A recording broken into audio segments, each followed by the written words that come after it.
रोजचीच भनभन तुझी बंद कर ग पारू 31 डिसेंबरला सोडीन मी दारू रोजचीच भनभन तुझी बंद कर ग पारू 31 डिसेंबरला सोडीन मी दारू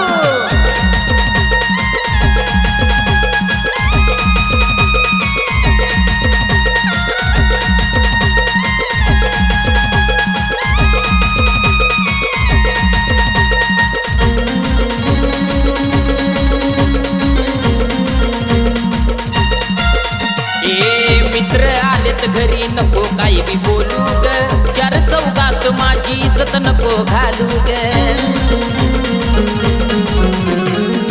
मित्र आलेत घरी नको काही बी बोलू ग चार चौघात माझी इज्जत नको घालू ग तोंड तुझं